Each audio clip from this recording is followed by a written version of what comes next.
a bit of a strange mix of videos.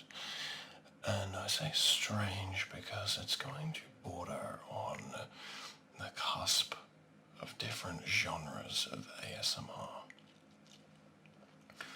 Now obviously, as you will have no doubt noticed, I have picked up a new microphone. And this one allows me to experiment with binaural sound.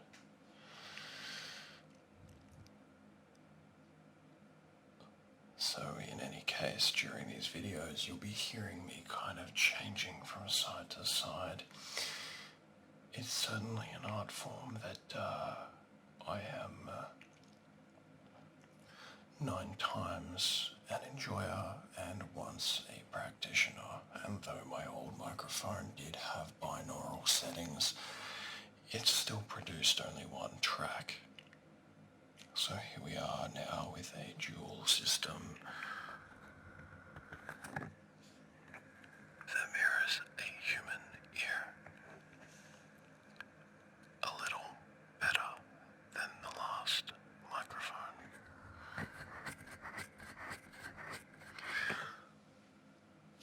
So, what is this playlist going to be about? Well, it is enough of a big idea to have coaxed me out of my very lax uploading hiatus. And that is that of late I have kind of become quite preoccupied with Arthurian mythology. And I say preoccupied because I'm still very much in the process of learning and disseminating many of the different sources that you can glean out of this abundance of literature, cinematography, even comic books and video games. And so, for the armchair historians out there, you may notice that I may make some errors in my videos, factual or in my own production. Nevertheless, for a variety of reasons, I have begun exploring this particular narrative of King Arthur and Merlin and him retrieving the sword from the stone. Now, I must admit again that I am not really someone who would self-identify as a historical or even literary genius. It's not even something that I'm at a baseline of experience with. However, I can appreciate many different sources of the tale of King Arthur. So this playlist will not so much be an exploration of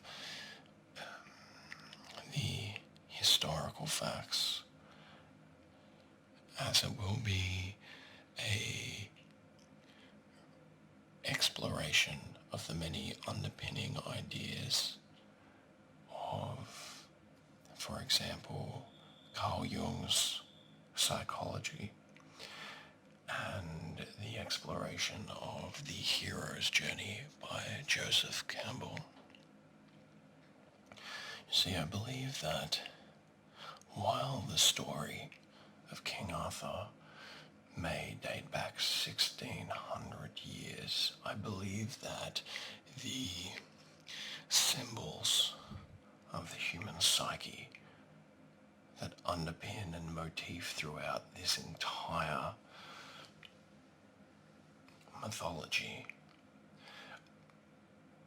I think that they serve as a lesson that can be understood through one's own progression. I'm going to get into this more and more as the I will say is that about a month ago, I found myself in a bit of a slump, and during that time, I began to explore many different avenues of self-exploration.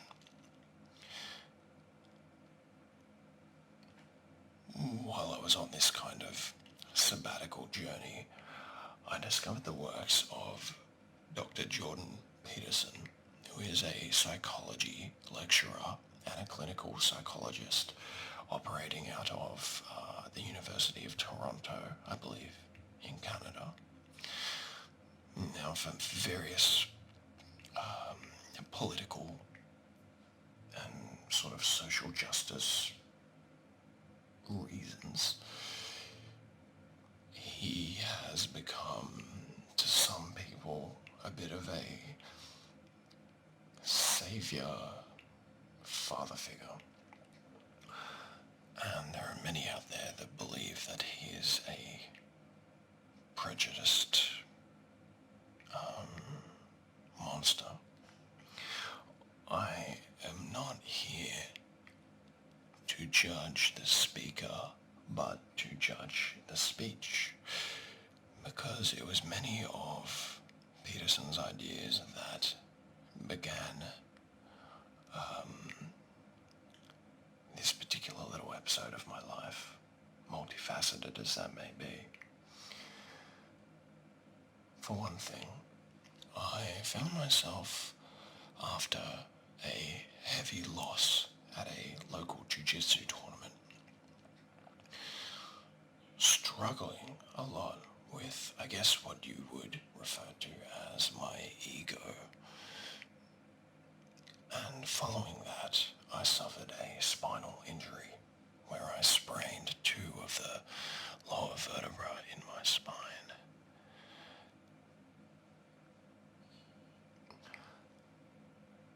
It was a very difficult time for me, and I've only just been cleared to return to my usual heavy schedule of training. If you're new to this channel, then you may not know that I run a martial arts academy, and in doing so, physical activity is kind of 80% of what I do. I run, I lift weights, I train karate, Brazilian Jiu-Jitsu, Krav Maga, kickboxing, and I recently took a liking to shooting. So once a week I'll be going to the gun range and, sending some rounds down range. And what happens when you suffer an injury to your spine like that is that all of those activities become realistically unfeasible. At least performing any of those activities to any kind of fulfilling degree. And so suddenly I was faced with a meditative type of experience where I went from noise to silence. So you might imagine that if your entire lifestyle and in some degree your personality revolves around what your body is capable of achieving, and then you are suddenly stripped of that exploration, you are left with only, well, as Dr. Peterson would say, sometimes you realize that a large degree of you is dead wood.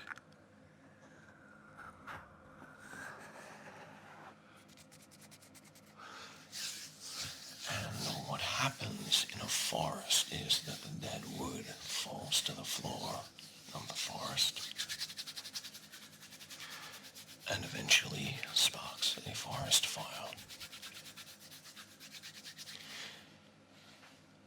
again, this is none of my own personal ideation, but Dr. Peterson puts forward that there are many trees that will not even let loose their seeds until they have been burned.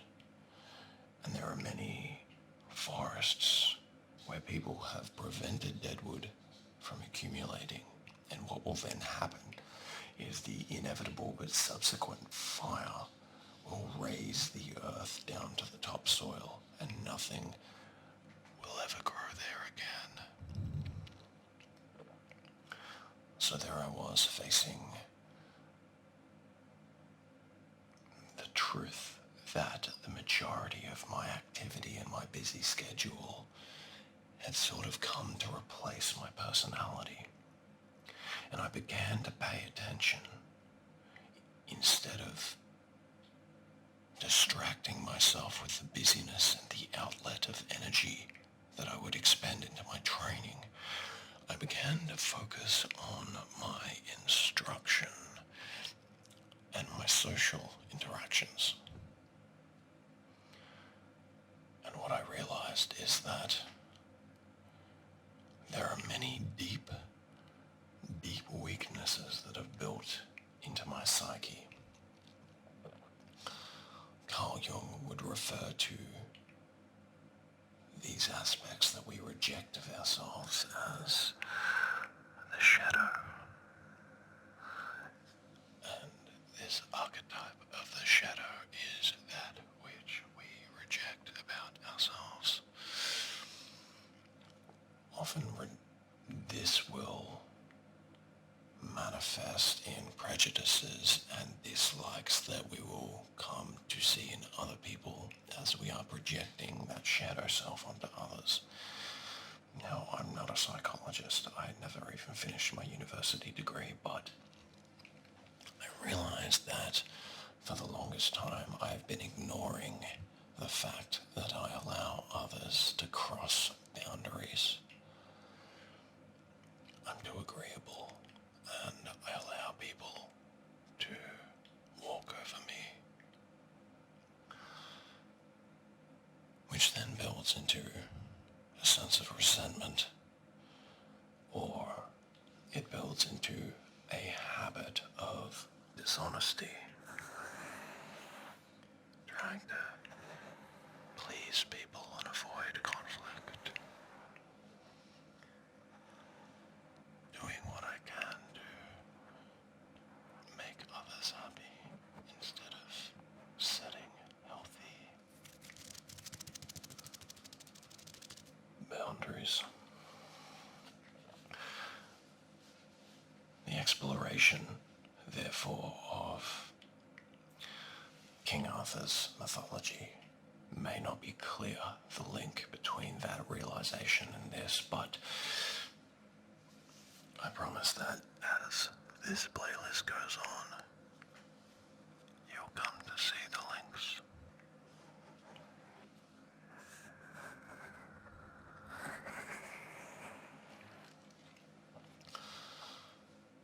So I began to journal, and I'm not really going to make a habit of this, I don't think, but I'd like to read out the entry that kind of kicked it all off.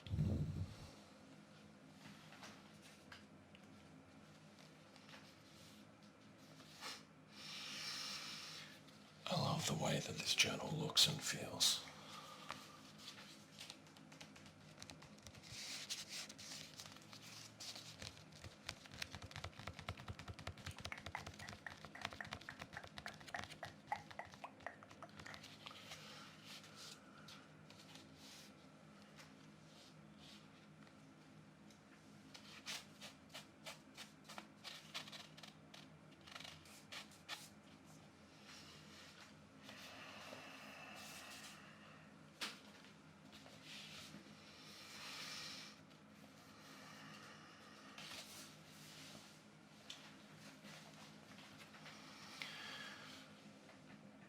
Declaration of war. As of today, This 29th day of April 2021, I am declaring war. This is a spiritual war waged against a most cunning enemy. This war against the enemy will be savage, brutal, and ugly. There will be no prisoners, no mercy, no pity. This war will transform me and will take the utmost discipline, honesty, and bravery. Commitment and steadfast, massive action will ensure my victory. The war on myself.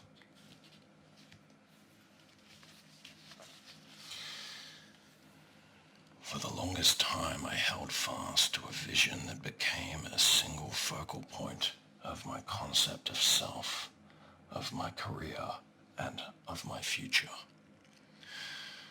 The fateful day I made the decision to set myself a goal and to pursue it with reckless abandon, I believed that I had set in motion wheels of fate that would see me striding into my destiny.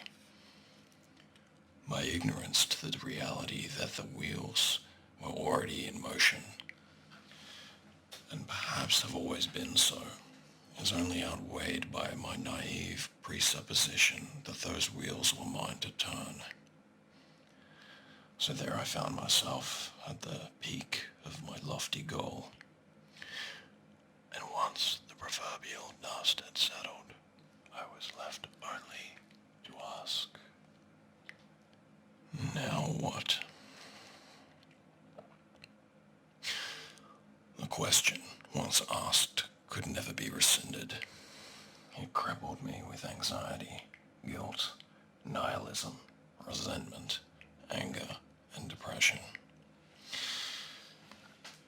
It represented that which lay beyond the fence, outside the cave, in the dark. Chaos. I wrestled with the chaos laid before me to no avail for quite some time before things came to a head. With my body injured, my physical training that had risen to a supreme importance was no more. To have such a catastrophic removal of the foundations was as though meditating for the first time. Like a forest fire, however, it was essential.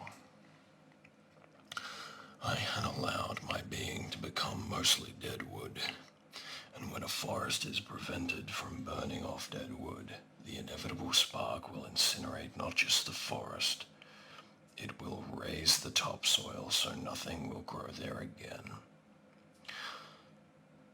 The emotional distance afforded by this forcible removal of my outlets and distractions led me to see more, to pay attention to the way I felt, to the way I thought, to the way I behaved, to the way I treated myself, and to the way I allowed others to treat me. Such a terrible awakening revealed to me the many weaknesses in my character. It was repugnant to see my shadow loom over myself and to bear witness to the shroud it cast over the past, present, and more importantly, the future should I continue without sacrifice. I had, through my own negligence, allowed myself to build scaffolds instead of structures, a foundation laid on nothing but sand. For all of this, I can blame no one. I stand as my own prosecution. I will play my own judge, jury, and executioner. However, when this is done, when the war is fought and won, I will reign as king over my domain. In my time paying attention, I have observed and listened. I've taken notice of many failures. A war of attrition is not my way. I will take ground, establish footholds, and do my best to hold the line. I will fight against myself, for myself, and step into a new way of being. The war will not be won overnight. It will be a long, slogging, and frightening odyssey, but I will win, because I have to.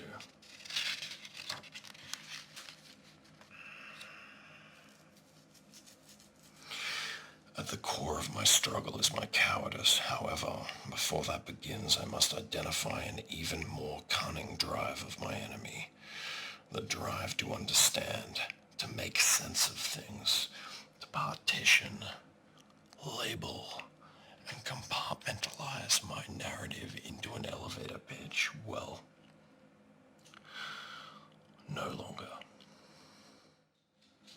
I have reached this point due to machinations either within or without my locus of control, and irrespective of the rhyme or the reason, they will be dealt with. Therefore, rule number 1, trust myself and trust my process.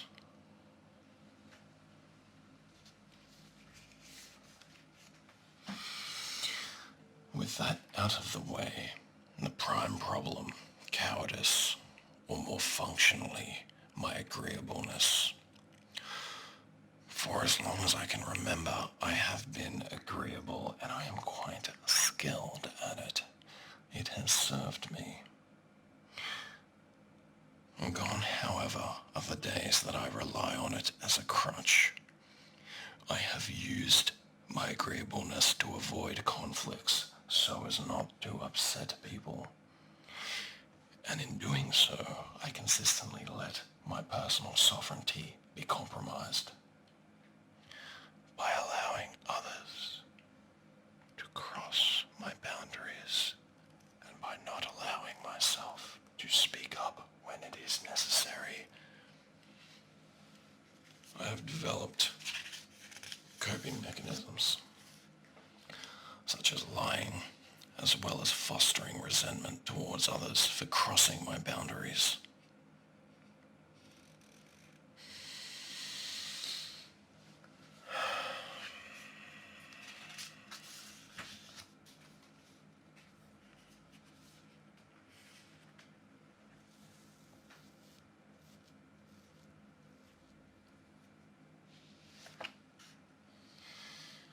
To finish off, I have no doubt that I will stumble in this endeavor. I may falter, fumble, and fall, but every time I will get back up, stronger and wiser.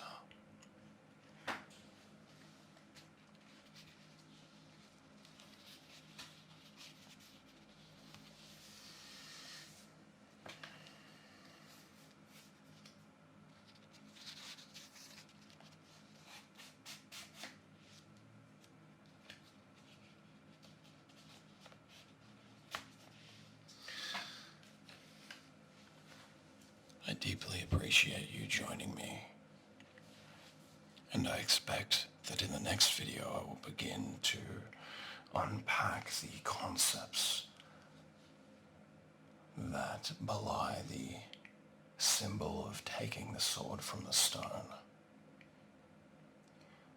Thank you very much for watching, and I hope to see you again in the next video.